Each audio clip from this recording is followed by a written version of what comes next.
Kami setelah berita utama dengan Kompas Update pukul 8 malam waktu Indonesia Barat. Saudara polisi berhasil membekuk kawanan pengedar narkotika yang menyelundupkan ganja seberat 60 kg.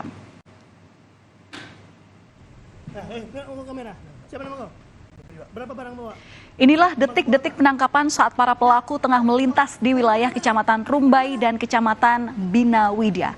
Dari mobil pelaku, polisi menemukan karung berisi ganja kering yang dibungkus dalam puluhan paket yang dibawa dari wilayah Sumatera Utara. Para pelaku dan barang bukti langsung dibawa ke Mapolda Riau. Selain kasus peredaran 60 kg ganja, polisi juga berhasil membongkar peredaran 10 kg sabu dan 55.000 pil ekstasi. Dari 17 orang pelaku, 13 orang ditahan dan terancam hukuman 12 tahun penjara atau hukuman mati. Sementara 4 orang lainnya menjalani rehabilitasi. Ya, kau jemput dari mana?